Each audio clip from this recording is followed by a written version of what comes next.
Orações perigosas. Já ouvimos o Dudu falando, sim, orar pode ser perigoso. Pode ser perigoso. E o propósito da nossa série é que a gente preste mais atenção naquilo que a gente diz quando oramos. Você já se deu conta de que em determinado momento da tua vida, da tua história, você olhou para trás e disse mais ou menos assim: ainda bem que Deus não respondeu do jeito que eu pedi. Ainda bem que Deus não fez o que eu queria, porque foi bobagem. Falei o que não devia ter falado. E quando a gente olha para essa sequência que temos tido até aqui, dizer tua é a glória, pode ser muito perigoso, porque a gente está renunciando à nossa glória, à nossa honra, numa cultura que constantemente diz que quem tem que aparecer somos nós, quem tem que brilhar é a gente. A glória de Deus, o peso, a presença, a dignidade, a honra, a majestade de Deus é que precisam sempre de novo estar no foco, no centro de todas as coisas, e tudo isso é revelado de uma forma clara e inequívoca na pessoa e na obra de Jesus Cristo. Por isso, quando a gente ora, tua é a glória, a gente confessa que tudo vem de Deus e que toda a nossa vida precisa ser rendida a Ele, que manifestou a glória suprema na cruz e na ressurreição de Jesus. Quando oramos, seja feita a tua vontade, também estamos dizendo algo perigoso, porque estamos dizendo que toda a nossa vida agora é entregue ao governo de Deus, não apenas partes convenientes que às vezes a gente entrega facilmente. Eu gostei muito a forma como o Dudu trouxe semana passada, que Jesus ensina a gente a orar isso no Pai Nosso, mas pratica isso lá no Getsêmani, talvez no momento de maior angústia e aflição da sua existência nesse mundo, onde Lucas, o único evangelista que cita uma informação ali, por ser médico talvez, o suor de Jesus se transforma em gotas de sangue, querendo ilustrar o tamanho da angústia de Jesus naquele momento, que tem uma vontade, que é: Pai, se possível, passa de mim esse cálice, mas que não se faça a minha vontade, que seja feita a tua vontade. Por isso, orar, faça-se a tua vontade, não é apenas pedir por direção específica a perguntas, a encaminhamentos que a gente quer dar na vida, mas sim viver o caminho revelado nas Sagradas Escrituras, que é amar a Deus acima de todas as coisas, amar o próximo como a si mesmo, buscar uma vida de santidade e pregar o Evangelho. Essa é a vontade geral de Deus revelada nas Escrituras, e quando nós dizemos faça-se a tua vontade, é isso que estamos falando. Hoje a oração perigosa é: eis-me aqui, eis-me aqui. Na Bíblia essa expressão aparece várias vezes, e do hebraico a palavra usada é Hineni.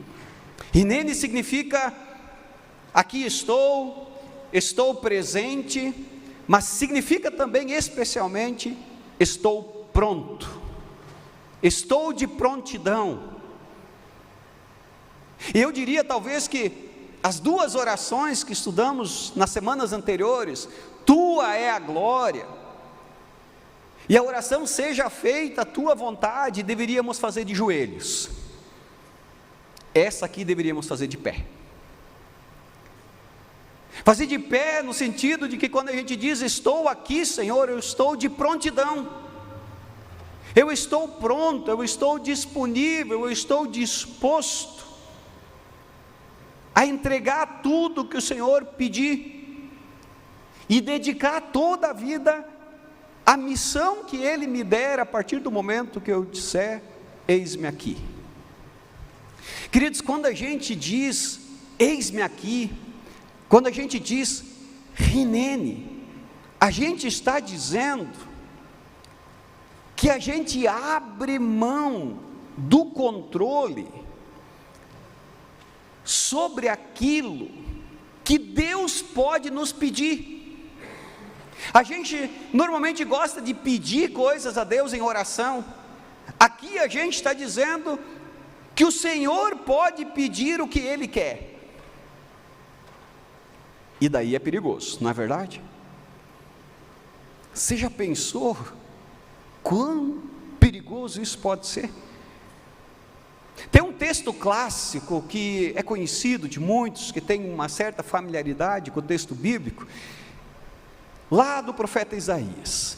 Eu quero ler com vocês. Isaías 6, a partir do versículo 1, ele diz assim: no ano em que o rei Uzias morreu, eu vi o Senhor assentado num trono alto e exaltado, e a aba da sua veste enchia o templo.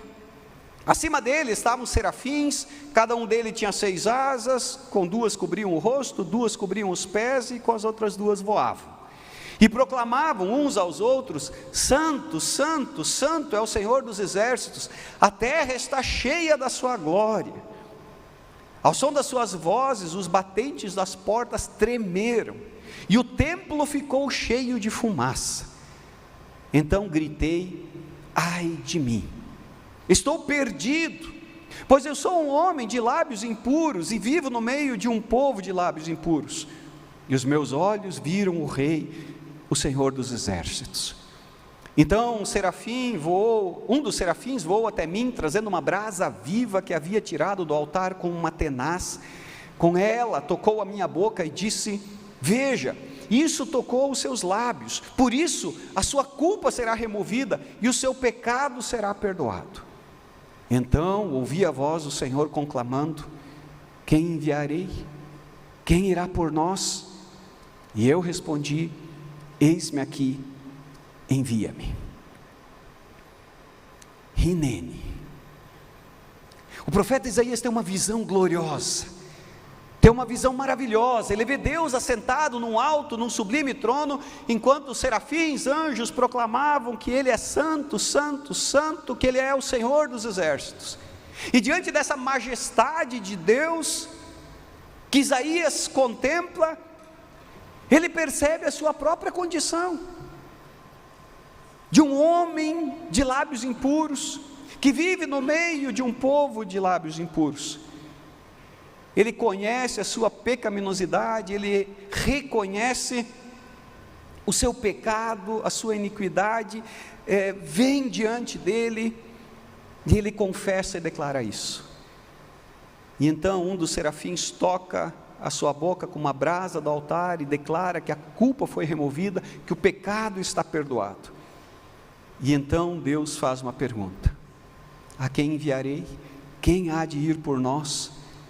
Isaías poderia ter permanecido confortavelmente no seu canto, com seu pecado perdoado, com a sua vida restaurada, mas responde com prontidão: Hinene, eis-me aqui, envia-me a mim.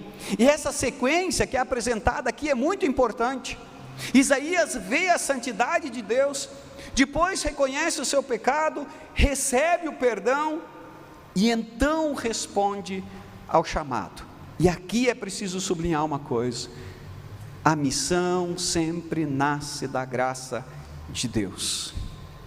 Queridos, quando Deus nos pede algo, Ele sempre vai pedir algo que de antemão Ele mesmo já nos deu. Nós não temos nada a oferecer para alguém que antes do alto não tenhamos recebido. Deus mesmo sabe que de nós não temos nada a oferecer a Ele. E por isso, veja, Deus revela a sua santidade, e a gente contempla isso, mas simultaneamente não há como isso, a não ser que de fato o nosso coração esteja endurecido, os nossos olhos estejam cobertos de escama, a gente enxerga a nossa condição, a gente enxerga o nosso pecado, e o confessa diante de Deus.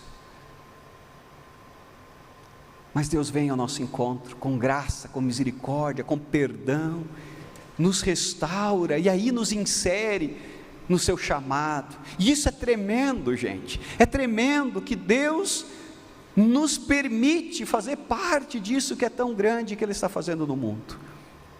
Isaías não quer ficar fora disso de jeito nenhum. Nós não deveríamos querer ficar fora daquilo que Deus está fazendo, aquilo para o qual Ele está nos chamando, daquilo que Ele está nos pedindo, mas que antes Ele já nos supriu. Há outros momentos nas Sagradas Escrituras que essa expressão aparece. Logo no início da Bíblia, no livro de Gênesis, capítulo 22, no versículo 1, diz assim: passado algum tempo, Deus pôs Abraão à prova, dizendo-lhe: Abraão, e ele respondeu: eis-me aqui. Deus chama Abraão em determinado momento da sua história. Abraão responde a esse chamado com eis-me aqui, e o que Deus lhe pede nesse momento, porque quando Abraão diz eis-me aqui, ele está dizendo: Deus pode pedir o que você quer. Deus pede algo extremamente difícil, que Abraão sacrifique o seu filho Isaque. A resposta que Abraão dá a esse pedido de Deus revela uma confiança profunda nesse Deus que o chama. Em 1 Samuel capítulo 3, versículo 4, diz assim: o Senhor chamou a Samuel e ele disse: eis-me aqui. O jovem Samuel, uma noite, está lá no templo, ele está dormindo, e ele escuta o seu nome sendo chamado. Ele levanta, vai até o aposento do velho sacerdote Eli, e diz: Eli, você me chamou? E Eli diz: não. Isso repete 3 vezes, e aí Eli diz: da próxima vez que você ouvir o teu nome, diga: eis-me aqui, Senhor. E assim Samuel faz. Samuel responde ao chamado de Deus com eis-me aqui. E o que é que Deus pede de Samuel? Pede que Samuel vá até Eli, o sacerdote que o inspira, o grande sacerdote, o grande líder, que cuida de Samuel, para dizer para Samuel: Samuel, o que você está fazendo não é bom, porque os teus filhos estão mergulhados na imoralidade, se prostituindo nos altares do Senhor com prostitutas, corrompendo o sacerdócio, desviando recursos, comendo a carne dos sacrifícios, e você não está fazendo nada. Você não está repreendendo os teus filhos, Samuel, e por isso terá consequências. Pais, uma das tarefas é repreender os filhos, é corrigir os filhos. Precisamos fazê-lo, faz parte daquilo que Deus nos pede. Samuel o faz, e ali começa a sua caminhada como profeta no meio do povo de Deus. Um terceiro episódio do Novo Testamento que eu quero trazer aqui está em Atos 9, 10, diz assim: e havia em Damasco um certo discípulo chamado Ananias, e disse-lhe o Senhor em visão: Ananias. E ele respondeu: eis-me aqui, Senhor. Quando Deus chama Ananias e ele responde Rinene, Deus o envia para encontrar Saulo. Quem é Saulo? O perseguidor dos cristãos, aquele que está saindo mundo afora para perseguir, para prender, sendo conivente com o martírio dos cristãos.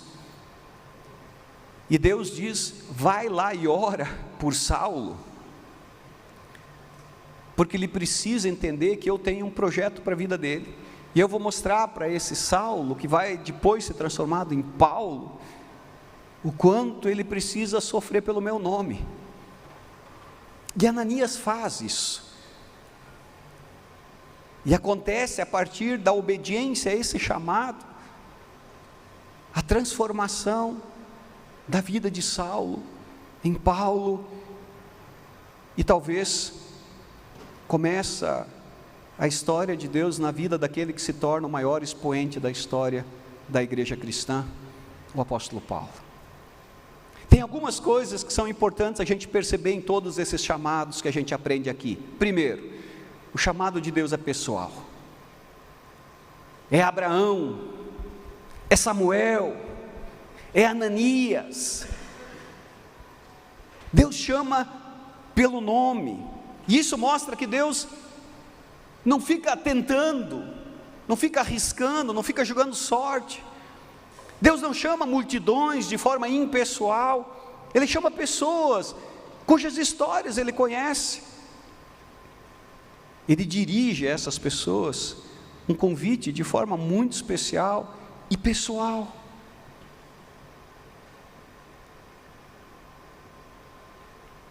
Estejamos atentos ao chamar de Deus pelo nosso nome. Em segundo lugar, a resposta vem antes de saber a missão. Nos 3 casos, eis-me aqui, foi dito a Deus antes de saber o que Deus iria pedir, o que Deus iria demandar agora desses que estão chamados. Isso mostra que oração não é uma negociação, mas é de fato disponibilidade e confiança. A gente não sabe, Lutero diz isso, por quais caminhos Deus vai me levar, vai nos levar, mas a gente sabe muito bem quem Ele é, por isso dá para confiar. Em terceiro lugar, o chamado envolve renúncia e risco. Abraão precisou confiar ao ponto de entregar a Isaque, o seu filho. Ele não sabia que na última hora Deus ia dizer: você está aprovado. Mas ele entrega o seu filho. Samuel foi chamado ainda muito jovem para essa tarefa difícil. Ananias teve que ir ao encontro desse perseguidor da igreja. Queridos, seguir a Deus em obediência ao seu chamado, muitas e muitas vezes exige fé e coragem. E especialmente confiança no caráter de Deus. Em quarto lugar, Deus usa pessoas comuns. Deus usa gente como a gente. Abraão era um peregrino, Samuel um menino, Ananias um discípulo simples. Deus não procura necessariamente gente de pedigree, altamente capacitado, de alta performance. Claro que esses também são alvos do amor, da graça, do chamado de Deus. Deus não chama os capacitados, Ele também capacita os chamados, mas Deus chama especialmente os disponíveis. Deus chama especialmente os disponíveis, e muitas vezes Deus chama os incapacitados e não os capacita para nada, porque afinal de contas não é sobre nós, Ele o faz, Ele o faz.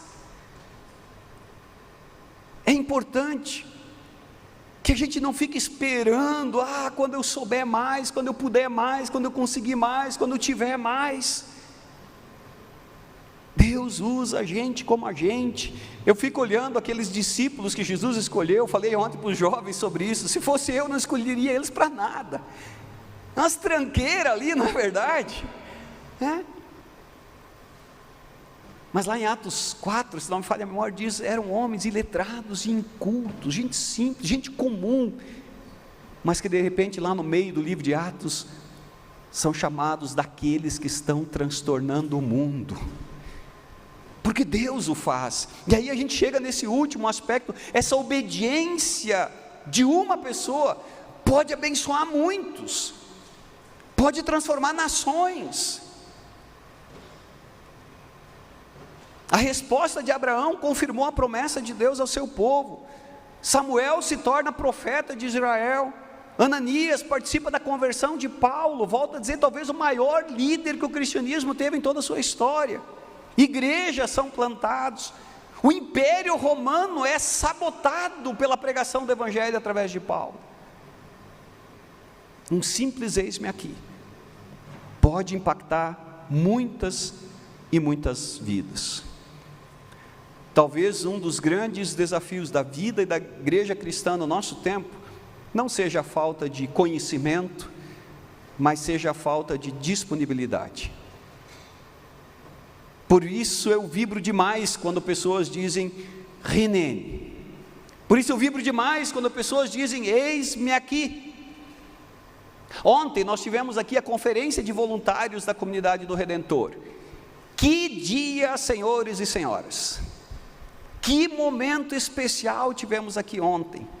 E para vocês não ficarem só com água na boca, tentando imaginar como foi, a gente preparou um vídeo que a gente quer mostrar agora, do que foi a nossa conferência de voluntários ontem aqui na comunidade.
Queridos, tudo que a gente vive aqui, e muito do que nos é possível viver a partir daqui, está diretamente relacionado a homens e mulheres que dizem, eis-me aqui. Eis-me aqui. Por isso a gente honra os voluntários dessa igreja, por isso a gente agradece aos voluntários dessa igreja, que nos mais diferentes lugares, nos mais diversos momentos, dizem, eis-me aqui, Senhor, que servem ao Senhor também através da comunidade, que servem também na comunidade. E por isso, fica de novo essa fala, não tenha dúvida de que Deus continua chamando, Deus continua dizendo, a quem enviarei, quem irá por nós, e esse chamado é pessoal. Qual é a tua resposta a esse chamado?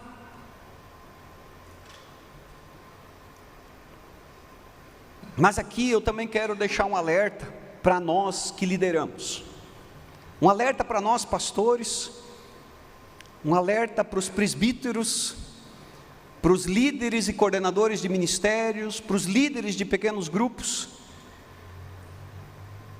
Às vezes até tem gente disponível, mas às vezes a gente tranca as portas para o serviço. Claro que a gente tem critério, claro que a gente tem requisitos a serem preenchidos para o serviço em áreas específicas, mas a pergunta é com isso de fato que estamos preocupados? Ou estamos preocupados de que se alguém chegar e fazer a coisa, não vai fazer do jeito que eu gosto, não vai fazer do meu jeito? Será que tem a ver com critérios, com requisitos, ou tem a ver com a nossa necessidade de mandar?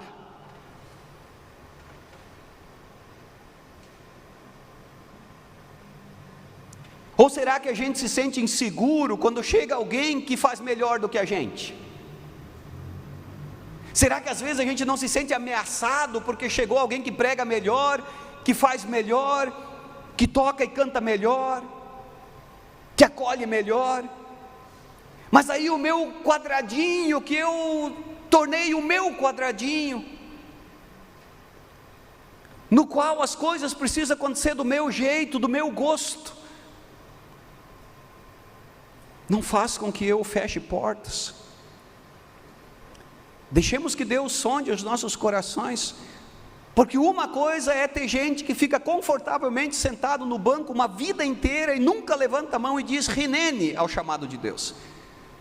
Mas outra coisa é a nossa insensibilidade com aqueles que levantam a mão e a gente não dá espaço, a gente não promove, a gente não dá voz, não dá vez,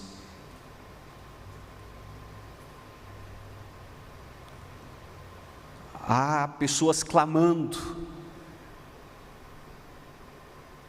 A Bíblia diz que a própria criação geme esperando a manifestação dos filhos de Deus. E esses gemidos têm a ver com aquilo que Deus nos pede, tem a ver com aquilo que Deus nos envia. Ai de nós, se não levantarmos a mão e dissermos: eis-nos aqui.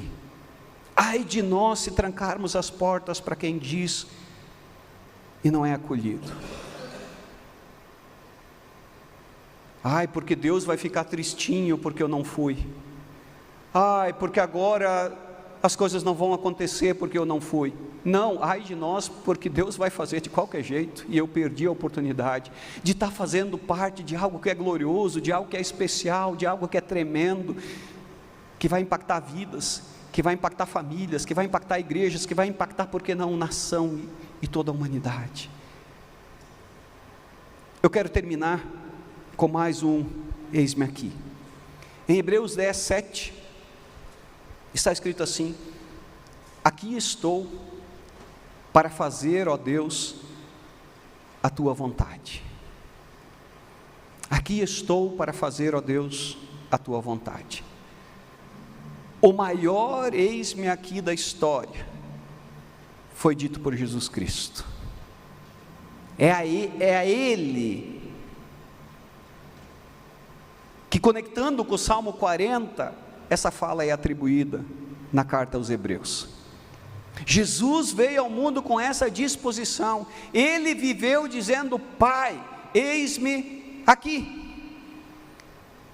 Essa disponibilidade de Jesus o levou a amar, a obedecer, a sofrer e finalmente a morrer na cruz.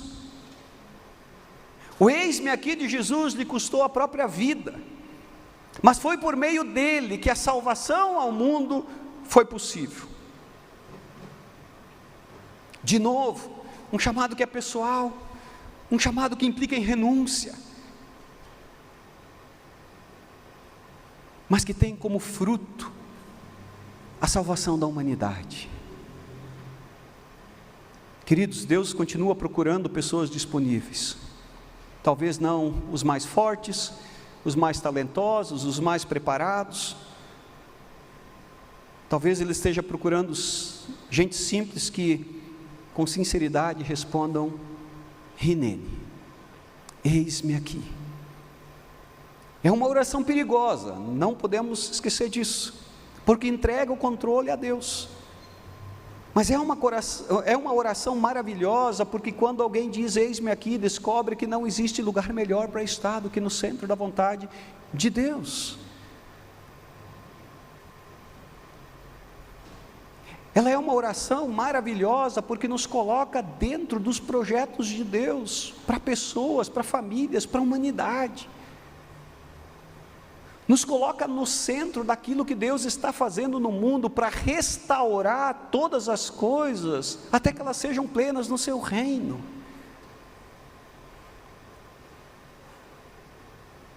Hoje Deus está chamando.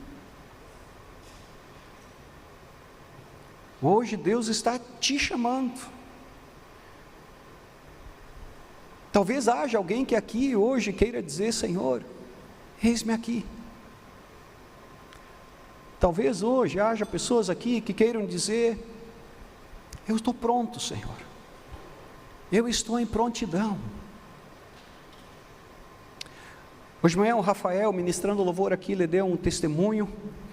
Como ele foi público, quero reproduzi-lo brevemente. Ele disse que houve uma tragédia aqui em Curitiba, alguns anos atrás, onde alguém estava fazendo um trabalho de limpeza num sofá, e ele explodiu, morreu uma criança nessa tragédia. E logo depois que a notícia se espalhou, o Rafael soube que o dono da empresa, o pai dessa criança era colega de escola, de faculdade dele. E Deus começou dizendo para o Rafael: ele precisa de mim, ele precisa de mim, ele precisa de mim. E essa fala se repetiu diversas vezes, e o Rafael ouvindo, e o Rafael indiferente. deixando, não levantou a mão e disse: eis-me aqui. Alguns meses depois, o Rafael começou a perceber nas redes sociais que ele começou a postar a sua presença numa igreja, louvando, adorando a Deus. Ele precisava de Deus. E Deus deu ao Rafael uma oportunidade de dizer: eis-me aqui. O Rafael não o fez. Alguém o fez, confirmando que Deus estava certo desde o início. Ele precisava de Deus, e alguém foi, e a vida desse homem foi impactada, e talvez através dele muitas outras vidas já tenham sido impactadas, e talvez Deus continue impactando vidas através daquela pessoa. Por isso, querido, querida, se tem alguém que perde quando a gente não diz: eis-me aqui, somos nós mesmos, e isso seria uma tragédia. E por isso Dudu falou ontem, e eu falo isso também: Deus, se tu está fazendo alguma coisa grande, me coloca para dentro disso. Eu não quero ficar de fora.